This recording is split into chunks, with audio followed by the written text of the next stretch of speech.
শোনো না গো, আমাদের পশিডারি চ্যানেলটা সাবস্ক্রাইব করে পাশে থাকা বেল আইকনটি বাজিয়ে দিও প্লিজ। আর গল্পটি ভালো লাগলে অবশ্যই লাইক কমেন্ট শেয়ার করে দিও।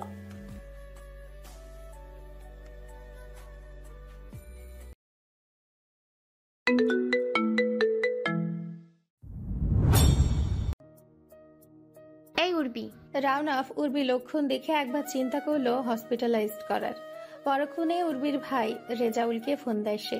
ওপাশ থেকে ফোন রিসিভ করে রেজাউল সালামের উত্তর দেয়। রাউনাফ একটু তাড়াহুড়ো করে বলে ওঠে, প্লিজ এক্সাইটেড হবেন না, একটা কথা জানার ছিল। উর্বি কি হিস্ট্রি আর রুকি, মানে আগে কখনো এই ধরনের লক্ষণ দেখেছেন? রেজাউলকে বিরোধ কণ্ঠা নিয়ে বলে, না, এমন কিছু নেই। কেন, কি হয়েছে? চেঁচিয়ে ওঠে রেজাউল। আমি উত্তেজিত হতে নিষেধ করেছি, একটু সেন্সলেস হয়ে গিয়েছো, নাথিং সিরিয়াস। আপনাকে ফোন দিয়েছি কথাটা জানতে। আমার ধরন বোঝা দরকার, চিকিৎসা দিতে হবে, টেনশনের কিচ্ছু নাই, ভালো মন্দ জানাবো আপনাদের। রাউনাফ ফোন কেটে উর্বির দিকে এগিয়ে যায়। পানির গ্লাস হাতে নিয়ে উর্বির চোখে মুখে পানি ছেটাতে থাকে।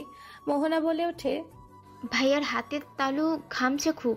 রাউনাফ কিছু একটা চিন্তা করে বলে, তুমি ওর শরীর থেকে কাপড় কিছুটা আলগা করে দাও, তারপর মাসাজ দাও। জানো তো কিভাবে দেয়? মোহনা মাথা নাড়ায়। রাউনাফ এসি পাওয়ার বাড়িয়ে দিয়ে বলে, দিতে থাকো, আমি বাইরে অপেক্ষা করছি।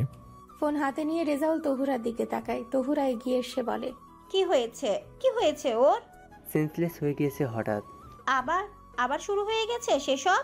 তহুরা কাপা কাপা গলায় বলে। রেজাউল কবির স্ত্রীর দিকে তাকিয়ে উদাসী গলায় বলে, শান্তি পাবে না কখনো। ঘরের বাইরে দাঁড়িয়ে আছে রাউনাফ। কিছুক্ষণ পরে বাইরে থেকে মোহনাকে বলে ওঠে, ইজ এভরিথিং ওকে মোহনা? ভাইয়ার জ্ঞান ফিরেছে? ঠিক আছে, তোমাকে যা বলছি তাই করো। ওর পোশাক পাল্টে দিও পারলে। দিয়েছি ভাইয়া। রাউনাফ মাথা নিচু করে তার টি শার্টের দিকে তাকায়। উর্বির মুখ থেকে নিঃসৃত ফেনা কিছুটা তার গায়ে লেগে গিয়েছিল। তখন উর্বিকে কোলে তুলেছিল। নিজেকে দেখে রাউনাফ ম্লান হাসে। শর্মি এসে তার পাপার সামনে দাঁড়ায়। রাউনাফের ঘরের দিকে তাকিয়ে ইতস্তত করে বলে ওঠে, ওনার জ্ঞান ফিরেনি পাপ্পা? ফিরছে মামনি। শর্মি চুপ হয়ে যায়। তারপর আবার বলে ওঠে, তখন ভাইয়া ওনার সাথে বাজে ব্যবহার করেছে, সেই জন্য এমন হয়েছে বাবা। রাউনাফ মেয়ের দিকে তাকিয়ে বলে, না, এটা এক ধরনের অসুস্থতা মামনি। শর্মি তবুও চিন্তিত ভঙ্গিতে দাঁড়িয়ে থাকে। রাউনাফ নিজের সরল মেয়েটিকে ভালো করে লক্ষ্য করে। তারপর বলে, তোমার কি ওনার জন্য খারাপ লাগছে? শর্মি পাপার দিকে তাকিয়ে মাথা নাড়ায়। তার খারাপ লাগছে। উচ্ছ্বাস বসে মোবাইলের স্ক্রিনের দিকে তাকিয়ে আছে। তার হাতে সিগারেট। বুঝতে পারছে না কলটা রিসিভ করবে কিনা। তার মা ফোন করেছে। গত 2 দিনে বেশ কয়েকবার তার মা ফোন দিয়েছিল। সে রিসিভ করেনি। সে জানে তার সাথে কথা বলার জন্য তার মাকে অনেক কথা শুনতে হবে। উচ্ছ্বাস অ্যাশট্রেতে অর্ধেক খাওয়া সিগারেট ফেলে দিয়ে ফোনটা রিসিভ করে কানে ধরে। ওপাশ থেকে তার মা শেফালির কণ্ঠ ভেসে আসে। ফুপিয়ে ফুপিয়ে কাঁদছে।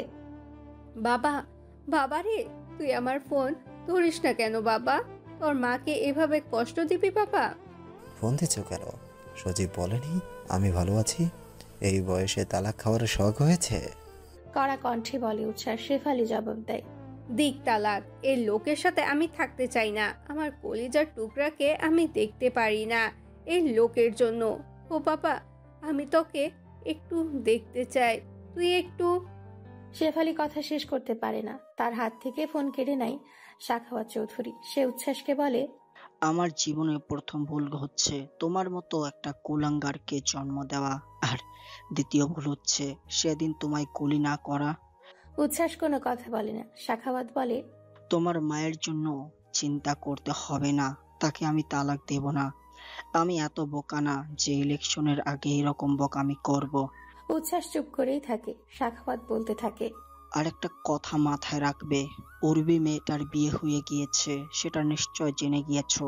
আমি যদি শুনি তুমি ওর ব্যাপারে আর নাক গলিয়েছো তাহলে ভালো হবে না। তোমার জন্য যদি আমার পলিটিক্যাল লাইফে আর কোনো প্রভাব পড়ে তবে আমি তোমায় ছাড়বো না। সাখাওয়াত ফোনটা নিজের স্ত্রীর হাতে দিয়ে চলে যায়। শেফালি ফোন কানে ধরে ফোপাতে থাকে। উচ্ছ্বাস বলে ওঠে, তোমার স্বামীর কথা মতো চলো মা, হুটহাট ফোন দিও না।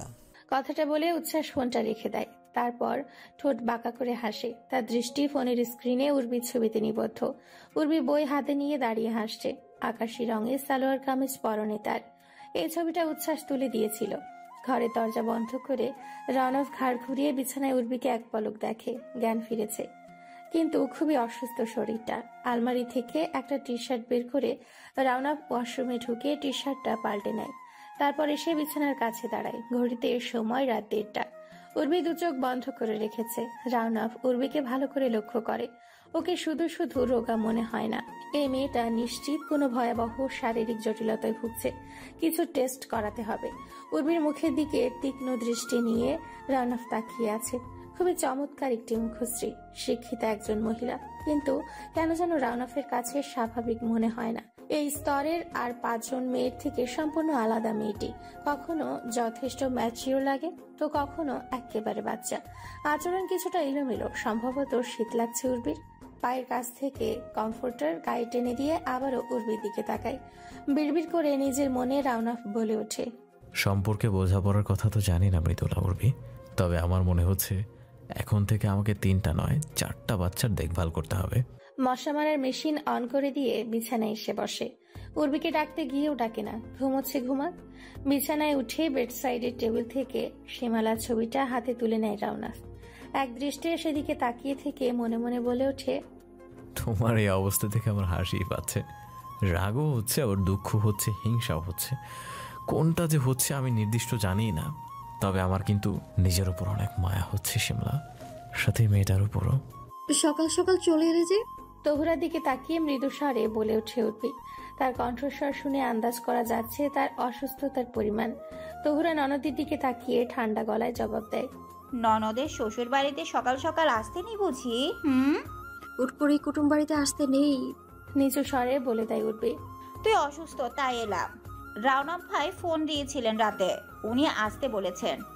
আমরা আসলে নাকি তোর ভালো লাগবে? কিন্তু আমার তো ভালো লাগছে না। স্বাভাবিক গলায় বলে ওঠে উর্বি। তহুরা কয়েক মুহূর্ত চুপ করে থেকে প্রসঙ্গ পাল্টে বলে ওঠে, এখন কেমন আছিস? কোনো অসুবিধে? না, একেবারে ঠিকঠাক। তহুরা আর কথা না বাড়িয়ে উর্বির দিকে তাকিয়ে থাকে। বিয়ের পরে বয়স আরো কম কম মনে হচ্ছে মেয়েটার। মনে হচ্ছে বয়স 22-23-এর সেই উর্বি, যে লাফাতো, খিলখিল করে হাসতো। কতটা চঞ্চল ছিল মেয়েটা। উর্বি বলে ওঠে, শুধু ভাইয়ার তুমি এসেছো? হুম। উপমার বিয়ে কবে? কথাবার্তা চলছে, তোর শ্বশুর বাড়ি এসে দাওয়াত দিয়ে যাবে। কাট কাট বলে উঠে উর্বি। তহুরা উদাসী দুটি চোখে তাকিয়ে আছে উর্বির দিকে। তারপর ঠান্ডা গলায় বলে, আমি তোকে আর আমার নিজের বোনকে কখনো আলাদা চোখে দেখিনি, এটা জানিস তো। তাই তোর প্রতি ভাবি হিসাবে নয়, বড় বোন হিসাবে অনুরোধ থাকবে, যেটুকু ভালো সৃষ্টিকর্তা রাখতে চাইবেন ততটুকু সুযোগ নিজেকে দিবি। উর্বি তহুরা দিকে তাকিয়ে বলে ওঠে, তো তোমার কি মনে হচ্ছে আমি ভালো থাকতে চাচ্ছি না? আমি তো ভালোই আছি। না না, আমি তো আনন্দিত। আসলে হিন্দিতে একটা কথা আছে না, উপরওয়ালা জব ভি দেতা দেতা ছাপ্পর ফারকে। আমার জীবনের সাথে এমনটাই হয়েছে। দেখো, এক সময় এমন পরিস্থিতি ছিল আমার বিয়ে দিতে পারবে না কোথাও, আর এখন দেখো স্বামী, বাচ্চা কাচ্চা, ভরা সংসার সব একসাথে পেয়ে গিয়েছি আমি। তোমার কি মনে হচ্ছে আমি উদাসীন আমার সংসারের প্রতি? মোটেও না। রোজ স্বামী বাড়িতে ফিরলে তার কাছে কফি নিয়ে ছুটে যাই। শাশুড়ি ওষুধ খেলো কিনা খোঁজ নিই। আমার চাবির গোছা দেখবে, দাঁড়ো দেখাচ্ছি। কণ্ঠে কিছুটা বিদ্রুপ উর্বির। সে অসুস্থ শরীর নিয়ে খাট থেকে নামতে যায়, তখনই রাউনাফ ঘরে ঢুকে স্বাভাবিক গলায় বলে, নামছো কেন? উর্বি বসে পড়ে। রাউনাফের পেছন পেছন ঘরে ঢুকে রেজাউল কবির। সে বোনের দিকে এক পলক তাকিয়ে তহুরাকে বলে, চলো আমাদের বেরোতে হবে, গিয়ে অফিসে যাব। হাফ বেলা লিভ নিয়েছিলাম। রাউনাফ রেজাউল কবিরের দিকে তাকিয়ে বলে, যদি কিছু না মনে করতেন তাহলে আমার গাড়ি আপনাদের পৌঁছে দিত। রেজাউল কবির আপত্তি না জানিয়ে ঘর থেকে বের হয়। যাওয়ার আগে সে আরো একবার উর্বির দিকে তাকায়। উর্বি অন্যদিকে দৃষ্টি নিয়ে রেখেছে। রেজাউল কবির আর তহুরাকে বিদায় দিয়ে রাউনাফ ঘরে ঢুকে উর্বির দিকে এক পলক তাকিয়ে জানালার পর্দাগুলো সরিয়ে দেয়। সকালের কড়া মিষ্টি রোদে সে ঘরটাতে ছড়িয়ে যায়। উর্বি মাথা ঘুরিয়ে রাউনাফের দিকে তাকায়। রাউনাফ বলতে থাকে, ওই রকমের নাজুক অবস্থা শরীরের, চাকরি কিভাবে করতে? অদ্ভুত। মাসের মধ্যে 10 দিন অসুস্থ থাকতাম, এই জন্য 2টো চাকরি খুঁজেছি। ঠান্ডা গলায় জবাব দেয় উর্বি। রাউনাফ বলতে থাকে, তোমার অ্যাপয়েন্টমেন্ট লেটার এসেছে, ঘুমেছিল তাই আমি সাইন করে রেখে দিয়েছি। 1 তারিখে জয়েনিং। পারবে? পারবো না কেন? রাউনাফের দিকে তাকায় উর্বি। রাউনাফ সে কথা জবাব না দিয়ে বলে, আমার সাথে আজ হসপিটাল যেতে হবে, তোমার কিছু টেস্ট করা বাকি। প্রয়োজন নেই, ঠিক আছি আমি, কোনো প্রয়োজন নেই। নিস্তেজ কণ্ঠে বলে ওঠে উর্বি। আমি কেউ না, আমি একজন ডক্টর, অসুবিধার কথা খুলে বললে আমার বুঝতে সুবিধা হতো। আর উইমেন গাইনোকোলজিস্ট দেখাতে চাইলে লামিয়া আছে আমার ফ্রেন্ড, ও খুব ভালো, ওর কাছে নিয়ে যেতে পারি। ধন্যবাদ, তেমন কোনো অসুবিধা নেই, হলে জানাবো আমি আপনাকে। একঢালা উত্তর শুনে রাউনাফ ঘাড় ঘুরিয়ে উর্বির দিকে এক পলক তাকায়, তারপর আর কোনো কথা না বাড়িয়ে নিচে চলে যায়। নাবিল মুখ ভার করে ব্রেডে মাখন লাগিয়ে যাচ্ছে। রাউনাফ নাবিলের হাত থেকে ব্রেড আর ছুরিটা নিয়ে নেয়, তারপর নিজে মাখন লাগিয়ে দিতে দিতে বলে, এত বড় হয়েছো, এখনো পারফেক্ট ভাবে পারছো না? নাবিল চুপচাপ পাপার হাত থেকে ব্রেডটা নিয়ে খাচ্ছে। শর্মি চুপচাপ উঠে পড়তে গেলে রাউনাফ ডেকে ওঠে। শর্মি? শর্মি এই ভয়টাই পেয়েছিল, সে আসলে পালাতে চাইছিল। আতঙ্কিত মুখ নিয়ে পাপার দিকে তাকায়। রাউনাফ কফির কাপে চুমুক দিয়ে স্বাভাবিক গলায় বলে, জুসটা খাও। বাবা প্লিজ। আপত্তি জানায় শর্মি। রাউনাফ বলতে থাকে, গাছের কমলা, গাছগুলো তোমাদের জন্যই তো লাগিয়েছি, আমি নিশ্চয়ই বাজারে বিক্রি করার জন্য ফলের গাছ লাগাই না। শর্মি নাক চোখ কুচকে জুসের গ্লাসটা হাতে তুলে নেয়। রাউনাফ মেয়ের দিকে তাকিয়ে বলে, বন্ধুদের সাথে কোল্ড ড্রিঙ্কস কিনে খাওয়ার সময় তো কোনো অলসতা দেখি না, পকেট মানি কমিয়ে দেবো একবার। হ্যাঁ খাচ্ছি তো। অভিমানী গলায় বলে ওঠে শর্মি। রাউনাফ রওশনারার দিকে তাকিয়ে বলে ওঠে, রাতের ওষুধ নিয়েছিলে? রওশনারা অপরাধী গলায় বলে, মনে ছিল না। কেন? তুই মনে করে দিসনি? রাউনাফ মায়ের দিকে শীতল চোখে তাকিয়ে থাকে, তারপর বলে ওঠে, তোমরা সবাই আমার উপর নির্ভরশীল কেন থাকো সব সময়? রওশনারা মুচকি হাসে। আমিরুন একটা ট্রেতে কিছু খাবার নিয়ে নেয় উর্বিকে দিয়ে আসবে বলে।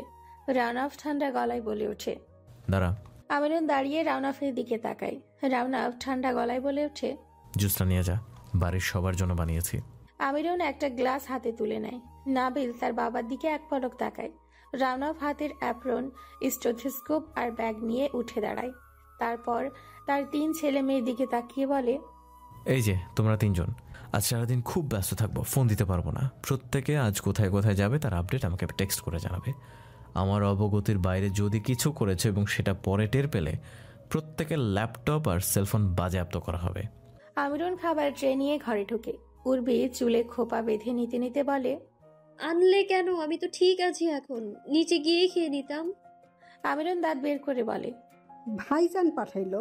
উর্বি চুপ করে থাকে। আমিরুন বলতে থাকে, ভাইজান তো বারবার বইলা দিছে আমারে, আমিরুল তোর ভাবির দিকে খেয়াল রাখবি, সে যেন আজ সারাদিন নিচে না নামে, তার যা যা লাগবে সব দিয়ে আসবি ঘরে। উর্বি বিব্রত হয় খুব। রাউনাফ কি সত্যি এমন ভাবে বলেছে, নাকি আমিরুন একটু রাঙিয়ে বলছে? আমিরুনকে সে যতটা চিনেছে, মেয়েটা প্রচুর বাড়িয়ে কথা বলে। রাউনাফের প্রসঙ্গ উঠলেই তো আরো বেশি বেশি করে বলে। উর্বির নীরবতা দেখে আমিরুন নিজে নিজে বিড়বিড় করে বলতে থাকে, মানুষ একটা আমার বড় ভাইজান, সব দিকে খেয়াল, পোলা মাইয়া মা বউ রুগী সবার জন্য হ্যার যত্নের কমতি নাই। আরে কি করছো ঝুমুর, তুমি তো সেই বাচ্চাই রয়ে গেলে দেখছি। ঝুমুর রাউনাফে চুল টেনে দিয়ে বলে, দেখছিলাম এগুলো নকল নাকি দুলাভাই, এত বছরে এত ঘন চুল। রাউনাফ হাসে সীমালার ছোট বোন ঝুমুরের কথায়। সুমনা পাশ থেকে বলে ওঠে, তা আপনার স্ত্রীকে নিয়ে আসলেন না কেন? ভালো লাগতো আমাদের। সত্যি কি ভালো লাগতো? রাউনাফ সুমনাকে কথাগুলো বলে হেসে ফেলে। সুমনা বলে, কাম অন দুলাভাই, আমরা নাবিল নই। যাই হোক, কেমন আছে আপনার ওয়াইফ? ভালো। তোমাদের খবর বলো, তোমার হাজবেন্ড দেশে ফিরবে কবে? সামনের মাসে হয়তো। আমাদের বাড়িতে যাওয়া ভুলে গিয়েছো দেখছি। সুমনা হেসে ফেলে, বলে, তেমন কিছু না দুলাভাই, সবাই সংসার নিয়ে এতটা ব্যস্ত হয়ে পড়েছি। তাই বোনের স্বামী ছেলে মেয়েদের ভুলে গেছি, তাই তো? কিন্তু আমি তোমাদের ভুলিনি। তোমরা আমার কাছে সেই সুমনা ঝুমুর, সীমালার আদরের ছোট দুই বোন। সময় পেলে যাবে আমাদের বাড়িতে, তোমার বোনের বাড়িতে। মা সবসময় তোমাদের কথা বলে। রাউনাফ কফি শেষ করে উঠে দাঁড়ায়। ঝুমুর বলে ওঠে, আমরা আসলেই আগে থেকে চাইতাম আপনি একটা বিয়ে করেন, সাহস করে বলতে পারিনি কখনো। রাউনাফ ঝুমুরের দিকে তাকিয়ে ম্লান হাসে। ঘরের দরজা ঠেলে ঘরে ঢোকে রাউনাফ। উর্বি বিছানায় চুপচাপ একটা বই নিয়ে বসে আছে। রোজকার খুবই পরিচিত একটা দৃশ্য। রাউনাফ জানে এরপর কি কি হবে। রাউনাফ ওয়াশরুমে ঢুকবে, বের হয়ে দেখবে উর্বি ঘরে নেই। একটু পর হাতে এক মগ কফি এনে রোবটের মতো বলবে, আপনার কফি। রাউনাফ ফ্রেশ হয়ে বাইরে বের হয়ে দেখে উর্বি ঘরে নেই।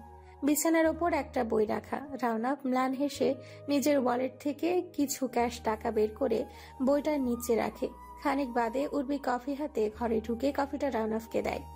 রাউনাফ হাত বাড়িয়ে নিতে নিতে বলে, থ্যাংক ইউ। উর্বি ম্লান হাসে। তারপর বিছানার দিকে এগিয়ে গিয়ে বইটা তুলে হাতে নিতেই বইয়ের নিচে ক্যাশ টাকাগুলো দেখে অবাক হয়ে যায়। তারপর রাউনাফের দিকে তাকায়। রাউনাফের দৃষ্টি মোবাইলে নিবদ্ধ। কফির মগে চুমুক দিয়ে বলে ওঠে, কাল মোহনার শপিংয়ে যাবে, শীতের পোশাক কিনবে, মা আর বাচ্চাদের শপিংয়েও এবারের তোমাকে নিয়ে যাবে। তোমার জন্য কিছু শীত বস্ত্র কিনে নিও, শীত পড়েছে বেশ। উর্বি কিছু বলে না, চুপচাপ হাতের টাকাগুলোর দিকে তাকিয়ে থাকে। আশপাশটা কেমন ধোঁয়াশা হয়ে আছে। রাউনাফ হাসি হাসি মুখ করে দাঁড়িয়ে আছে। নাবিল ভাবলো তার পাপা তাকেই ডাকছে, সে এগিয়ে যায়, কিন্তু না, রাউনাফ তাকে ডাকছে না। রাউনাফ ছোট্ট একটা বাচ্চা ছেলেকে ডাকছে। ছেলেটি দৌড়ে গিয়ে পাপা বলে চিৎকার দিয়ে রাউনাফের কোলে ওঠে। রাউনাফ তার কপালে চুমু খায়। নাবিল চেঁচিয়ে ওঠে, পাপা ওকে, ও কেন তোমাকে পাপা ডাকছে? রাউনাফ কপাল কুঁচকে নাবিলের দিকে তাকায়। রাউনাফের কোলে ছেলেটি বলে ওঠে, এটা আমার পাপ্পা, তোমার পাপ্পা না। নাবিল চমকে ওঠে। উর্বি নামের ভদ্রমহিলা এসে রাউনাফের হাত ধরে। দুজন দুজনের দিকে তাকিয়ে হাসে। তারপর ঘাড় ঘুরিয়ে উর্বি নাবিলের দিকে তাকিয়ে চোখ মুখ কঠিন করে ফেলে, বলে, এটা আমার ছেলের পাপা, তুমি কেউ না, তুমি যাও। নাবিল অসহায়ের মতো তার পাপার দিকে তাকায়। রাউনাফ নাবিলের দৃষ্টি সম্পূর্ণ উপেক্ষা করে উর্বির হাত ধরে বাচ্চাটিকে কোলে নিয়ে চলে যায়। নাবিল পেছন থেকে গলা ফাটিয়ে ডাকতে থাকে রাউনাফকে। রাউনাফ শোনে না তার ডাক। লাফিয়ে উঠে হাঁপাতে থাকে নাবিল। স্বপ্ন আর বাস্তবতার পার্থক্য বুঝতে সে 2 মিনিট খানিক সময় নেয়। সে রাউনাফ জানালা বন্ধ করে দিতে দিতে তার দিকে অবাক চোখে তাকিয়ে থাকে। তারপর বলে ওঠে, কি হয়েছে বাবা, দুঃস্বপ্ন দেখেছো? নাবিল কিছু না বলে তাকিয়ে থাকে তার বাবার দিকে। রাউনাফ মশা মারার মেশিন অন করে দিতে দিতে বলে, এভাবে অগোছালো হয়ে ঘুমাচ্ছ কেন? জানালা খোলা রেখে, গায়ে কম্বলটাও তো ছিল না, ঠান্ডা বাঁধিয়ে ফেলবে দেখছি। নাবিল তখনও চুপ। রাউনাফ নাবিলকে এক গ্লাস পানি খাইয়ে দিয়ে মাথায় হাত বুলিয়ে দরজা চাপিয়ে দিয়ে চলে যায়। দোতলায় উঠে সে সায়মি আর শর্মির ঘরে উকি দিয়ে দেখে এখানেও সেই একই অবস্থা। কারো গায়ে কমফোর্টার নেই, অথচ গুটিসুটি মেরে শুয়ে আছে শীতে। রাউনাফ দুজনের গায়ে কমফোর্টার চাপিয়ে দিয়ে নিজের ঘরের দিকে যায়। ঘরে ঢুকে সে রীতিমতো তাজ্জব বনে যায়। এখানে দৃশ্যটা সম্পূর্ণ ব্যতিক্রম। উর্বি শুধুমাত্র গা থেকে কমফোর্টার সরিয়েই ফেলেনি, বরং লাথি মেরে মেঝেতে ফেলে দিয়েছে। অথচ শাড়ির আঁচল পেঁচিয়ে শীতে কাঁপছে মেয়েটা। রাউনাফ মনে মনে ভাবে, এই মেয়েকে কাল বলবে ঘুমানোর আগে কমফোর্টার গায়ে চাপিয়ে কমফোর্টারের 4 কোনায় 4টা পেরেক মেরে নিতে বিছানার সাথে, যাতে গা থেকে সরে না যায়। রাউনাফ একটা দীর্ঘশ্বাস ফেলে উর্বির গায়ে কমফোর্টারটা টেনে দিয়ে নিজেও শুয়ে পড়ে। শরীরটা ভীষণ ক্লান্ত, আর চলছে না। বাবা মারা যাওয়ার পরে 18 বছর বয়স থেকে শুধু দায়িত্ব আর দায়িত্ব। একটার পর একটা দায়িত্ব এসে বর্তাচ্ছে রাউনাফের ওপর। নতুন দায়িত্বের নাম মৃদুলা উর্বি, ওয়াইফ অব রাউনাফ করিম খান। বয়স 30, উচ্চতা 5 ফুট 1.5 কি 2 ইঞ্চি। যে ভদ্রমহিলা ঠিকঠাক ভাবে ঘুমোতে অব্দি শেখেনি এত বছর বয়সেও। এক পলক উর্বির দিকে তাকিয়ে হাত বাড়িয়ে সীমালার ফটো ফ্রেমটা হাতে নিয়ে ছবিটার দিকে কিছুক্ষণ তাকিয়ে থেকে মনে মনে বলে ওঠে, হাসছো নাকি রাগ করছো? হাফিজুর রহমান ড্রয়িং রুমে বসে আছে, তার হাতে চায়ের কাপ। সে খুবই উৎফুল্লের সাথে তার শাশুড়ি রাফসানারের সাথে গল্প করছে। সে এসেছে এবাড়ির সবাইকে নিতে। বাড়ির সবাই নিজেদের জামা কাপড় গোছাতে ব্যস্ত। সবার মুখ হাসি হাসি, বিশেষ করে শর্মির। কদিন তার পড়তে বসতে হবে না, এটা ভেবেই তার খুব আনন্দ হচ্ছে। রাউনাফ এসে সামিউলের রুমের সামনে দাঁড়ায়, বাইরে থেকে ডাকে, সামিউল, তোদের সবকিছু গোছানো হয়েছে? সামিউল বাইরে আসে, রাউনাফের দিকে তাকিয়ে বলে, ভাইয়া আমাদের যাওয়াটা কি ঠিক হবে? কেন ঠিক হবে না? তুই তোর বোনের শ্বশুর বাড়ি যাচ্ছিস, তোরা তো এবারেরই লোক। আর তাছাড়া হাফিজ বারবার তোদের কথা উল্লেখ করেছে। মা যদি কিছু বলে? মা কিছুই বলবে না, আজমেরি তো তোর বোন। আর মা আমাদের সাথে যাচ্ছেন না। মা বাড়িতে একা থাকবে? আমিরুন থাকবে। 3টা দিনেরই তো ব্যাপার, আমি আগেই চলে আসতে পারি। তোরা রেডি হ, আমি আর ডাকতে আসবো না কিন্তু। রাউনাফ চলে যায়। সামিউল অন্তরার দিকে তাকিয়ে বলে ওঠে, কি কে নিবে, প্যাক করো। উর্বি তার ব্যাগ গুছিয়ে রেডি হয়ে বসে আছে। রাউনাফের ব্যাগ গুছানো হয়নি, তাকে কোথাও দেখাও যাচ্ছে না। রাউনাফ গিয়েছিল শর্মিদের ঘরে। শর্মি আর সায়মির ব্যাগ গোছানো হয়েছে কিনা দেখতে। কিছুক্ষণ সেখানে থেকে সে রুমে ঢুকেই নিজের ব্যাগ গোছাতে তাড়াহুড়া লাগিয়ে দেয়। উর্বি রানাফের দিকে তাকিয়ে বলে, আমি হেল্প করব? লাগবে না, থ্যাংক ইউ। রানাফ বিনয়ী ভঙ্গিতে বলে। উর্বি চুপ করে বসে থাকে। লোকটা তার প্রতি দায়িত্ব যথাযথভাবে পালন করতে চেষ্টা করে। উর্বিও চেষ্টা করলো কিছুটা শোধ করে দেওয়ার। তাদের এই নামমাত্র সম্পর্কটা এক প্রকার শোধ খেলা হয়ে দাঁড়িয়েছে। তারা দুজন প্লেয়ার।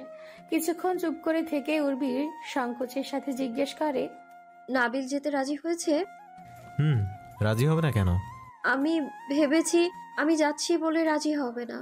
রানাফ উর্বির দিকে তাকায়, কিছু বলে না, নিজের ব্যাগ গোছাতে ব্যস্ত হয়ে পড়ে। আমিরুনকে সব কাজ বুঝিয়ে দিয়ে সবাই বাড়ি থেকে বের হয়।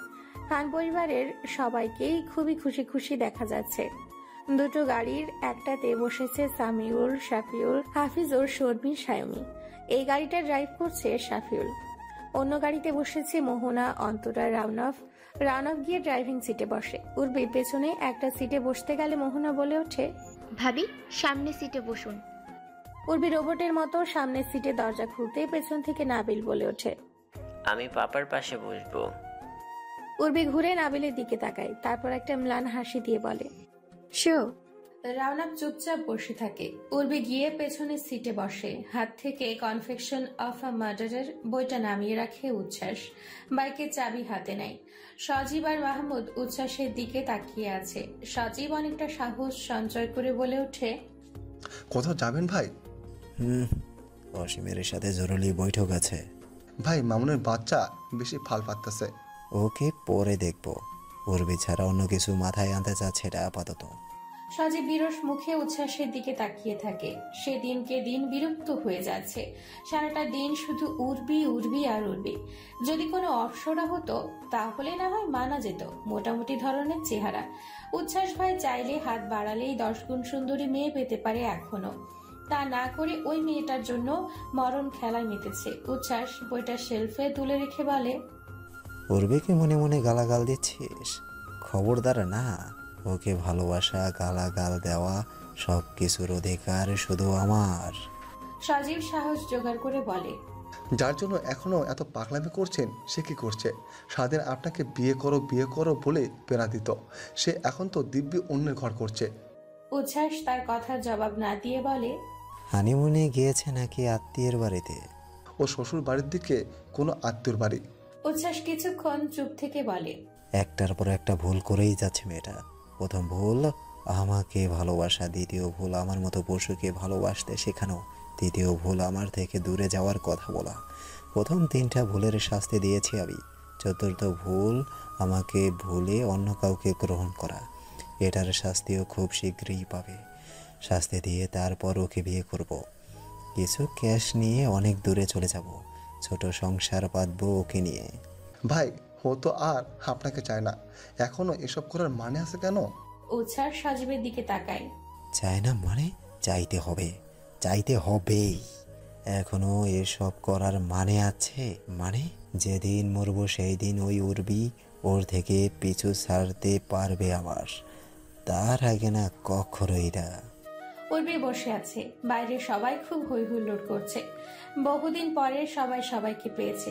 তাছাড়া এ বাড়িতে আজমেরি ছোট ননদের বিয়ে। রুমা আর তার পরিবারও এসেছে। আত্মীয় স্বজনে গমগম করছে পুরো বাড়ি। উর্বি আর রাউনাফের জন্য দেওয়া হয়েছে দোতলার সব থেকে কোণার দিকের একটি ঘর। বাড়িটা কিছুটা পুরনো দিনের জমিদার বাড়ির মতো, অনেক বড়। আজমেরির স্বামী হাফিজুরেরা একান্নবর্তী পরিবার। উর্বির এই ঘরটি অনেক পছন্দ হয়েছে। বিশাল বড় জানালা আর বড় একটা টানা বারান্দা, তাও আবার দক্ষিণমুখী। উর্বি খাটের ওপর চুপ করে বসে আছে। আঙিনায় সবাই হেসে হেসে উচ্চ স্বরে কথা বলছে। সে ভেবে পাচ্ছে না তার সেখানে যাওয়া উচিত হবে কিনা। উর্বির ঘরের দরজার বাইরে থেকে গ্রামের কিছু মহিলা আর বাচ্চারা উকি দিচ্ছে বারবার। তারা উর্বিকে দেখছে, ডাক্তার সাহেবের নতুন বউকে দেখছে। উর্বির ভীষণ অস্বস্তি হচ্ছে। আজমেরি এসে মহিলাদের সরিয়ে দেয়। আরে আপনারা এখানে যান, গিয়ে আগে পান মিষ্টি খান, যান যান। সবাই তাদের কৌতূহল সাময়িকভাবে দমিয়ে নিয়ে চলে যায়। আজমেরি ভেতরে ঢুকে উর্বিকে বলে, এখানে বসে আছো কেন? চলো সবাই, কত মজা করছে, চলো চলো। না আপা, আমি এখানে ঠিক আছি। নিচু স্বরে বলে ওঠে উর্বি। নাবিলের জন্য যাচ্ছ না? ও নেই, আমার কিছু তো দেবর আছে, ওরা সমবয়সী, তাদের সাথে ঘুরতে বের হয়েছে। তুমি চলো, আমাদের আত্মীয়রা এসে তোমাকে দেখবে বলে। তাদের আর কতক্ষণ অপেক্ষা করাবো? উর্বি আঁচল টেনে উঠে দাঁড়ায়। তার যেতে এতটুকু ইচ্ছে করছে না। এ বাড়িতে আজ হাফিজুরের ছোট বোন চিত্রার গায়ে হলুদ। ছেলের বাড়ি তাদের ঠিক পাশের বাড়ি। প্রেমের বিয়ে। দুবাড়ির লোক মিলে সিদ্ধান্ত নিয়েছে একই প্যান্ডেলের নিচে দুবাড়ির অনুষ্ঠান অনুষ্ঠিত হবে। গায়ে হলুদও হবে একই সাথে। সবাই যখন বিয়ে বাড়ির ব্যস্ততায় নিজেকে ব্যস্ত রাখছে, উর্বি তখন জমিদার বাড়ির মতো বিশাল এই বাড়ির দোতলার সবগুলো ঘর পরিদর্শন করতে ব্যস্ত। দুবাড়ি থেকে কিছুটা দূরেই বিয়ে বাড়ির প্যান্ডেল সাজানো হয়েছে। সাউন্ড বক্সে 90 দশকের হিন্দি গান বাজছে। হাফিজুরদের বাড়ি পুরো ফাঁকা। সবাই গায়ে হলুদের অনুষ্ঠানে গিয়েছে। বাড়িতে শুধু রয়ে গিয়েছে রাউনাফ আর উর্বি। উর্বি নিজের মনে ফাঁকা বাড়িতে ঘুরে বেড়াচ্ছে, আর রাউনাফকে দেখে এসেছে একটার পর একটা ফোন কল রিসিভ করে কথা বলতে। হসপিটালের ফোন। হঠাৎ দোতলার সিঁড়ি ভেঙে উপরে উঠতে থাকে হাফিজুরের আরেক বোন লতা। বয়স আজমেরির কাছাকাছি। তার পেছনে রয়েছে এই বাড়ির কিছু বউ, যারা সব সময় ঘোমটার আড়ালে থাকে, কিন্তু এরা একে অন্যের সাথে সবসময় অদ্ভুত অদ্ভুত কথা বলে মজা করে। উর্বি বিকেলে গোসল করেছিল। উর্বির চুল ভেজা দেখে ঘোমটার নিচ থেকে লাজুক একটা মেয়ে বলে ওঠে, ডাক্তার দেখছি তোমাকে 3 বেলা গোসল করাচ্ছে নতুন ভাবি। উর্বি হাঁ হয়ে মহিলার মুখের দিকে তাকিয়েছিল। মহিলা কথাটি বলেই তার এক জায়ের গায়ে হাসতে হাসতে হুমড়ি খেয়ে পড়ছে। উর্বি এখানে আসার পর থেকেই একটু এড়িয়ে চলছে আজমেরির জাগুলোকে, সাথে আজমেরির ননদ লতাকেও। উর্বিকে অবাক করে দিয়ে লতা মহিলাগুলোকে নিয়ে হুড়মুড় করে পশ্চিমের ঘরটাতে প্রবেশ করে। উর্বি বুঝতে পারছে না তারা কিভাবে জানলো উর্বি ঠিক এই ঘরেই আছে। কোনো কিছু বুঝে ওঠার আগেই লতা এসে উর্বির হাত ধরে টানতে টানতে ঘর থেকে বের করে। উর্বি অবাক হয়ে বলে, কোথায় নিয়ে যাচ্ছেন আমাকে আপনারা? ডাক্তারের কাছে। হাসতে হাসতে জবাব দেয় লতা। কেন? ওষুধ দেবে ডাক্তার? উর্বিকে কিছু বলতে না দিয়ে সবাই উর্বিকে টেনে রাউনাফের ঘরে ঢোকায়। রাউনাফ এই মাত্র ডক্টর কিশোরের সাথে কনফারেন্স কল শেষ করে ল্যাপটপ চার্জে বসিয়েছে। উর্বি আর লতাদের দেখে অবাক হয়ে তাদের দিকেই তাকিয়ে থাকে। লতা বলে, প্যান্ডেলে যেতে হবে। মানে? রাউনাফ হতভম্ব হয়ে বলে। পরপর বলে, দেখো, আমি হাফিজুরকে বলেছি লতা তোমরা আনন্দ করো, আমার কল আসছে একটার পর একটা হসপিটাল থেকে। লতা এগিয়ে গিয়ে বলে, ওসব কিছু শুনতে চাই না। চিত্রা আর সাকিবের গায়ে হলুদের সাথে সাথে আরও অনেকের গায়ে হলুদ হচ্ছে সেখানে। শামিউল আর অন্তরারও হচ্ছে।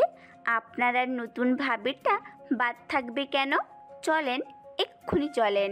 রাউনাফ অস্বস্তি নিয়ে উর্বির দিকে তাকায়। উর্বি মাথা নিচু করে দাঁড়িয়ে আছে। লতা বলে ওঠে, নতুন ভাবিকে কোলে তুলুন। উর্বি হতভম্ব হয়ে লতার দিকে তাকায়। রাউনাফ বলে ওঠে, হোয়াট হোয়াট আবার কি? এই বাড়ির বিয়ে কি প্রথম দেখছেন? বর বউকে কোলে করে নিয়ে যাবে।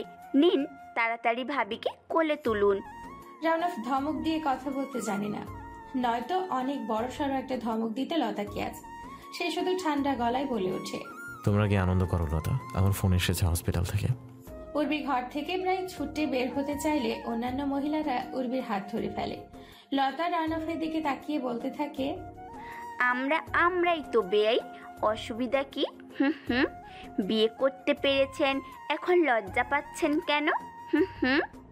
রাউনাফ ঠান্ডা গলায় বলে, আমার বাচ্চারা রয়েছে লতা, এসব বন্ধ করো। তাই নাকি? তাহলে বাচ্চাদের সামনে ভাবিকে নিয়ে ঘরের দরজায় সিটকিনি কিভাবে লাগান শুনি? উর্বির কান গরম হয়ে গিয়েছে। রাউনাফ থতমত খেয়ে লতার দিকে তাকিয়ে আছে। লতার পেছনে আজমেরি লতাকে ধমকে ওঠে, লতা, কি হচ্ছে এসব? লতা মাথা ঘুরিয়ে তার ভাবির দিকে তাকিয়ে দাঁত বের করে বলে, বেআই সাহেবের সাথে মশকরা করছি, তুমি নাক গলাতে এসো না।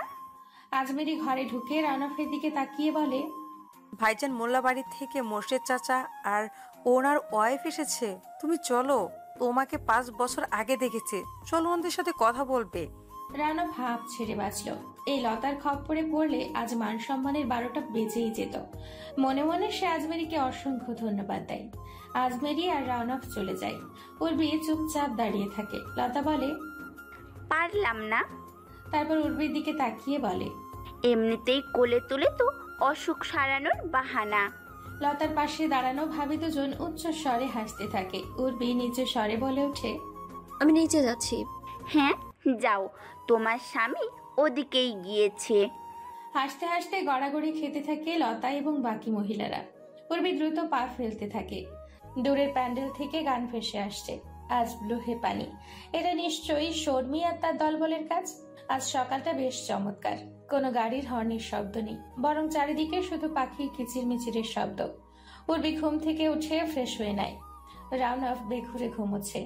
কাল রাউনাফ, হাফিজুর, শফিউল, রুমার স্বামী সোহেল আর হাফিজুরের ভাইরা মিলে অনেক রাত পর্যন্ত গল্প করেছে। রাউনাফ রাতে কখন ঘরে এসেছে তা উর্বি জানে না, তবে সম্ভবত ফজরের আজান যখন দিয়েছে তখন রাউনাফ মসজিদে গিয়েছিল টুপি হাতে। ঘুম ঘুম চোখে দেখেছিল উর্বি। একটু একটু মনে আছে, শরীরটা খুব কাহিল লাগছে ইদানিং। বিছানা থেকে উঠতে ইচ্ছে করে না। একজন গাইনোকোলজিস্টের সাথে কি কথা বলে নেবে উর্বি? দরজায় টোকা পড়ে হঠাৎ। উর্বি দরজা খুলে দেখে অন্তরা দাঁড়িয়ে আছে।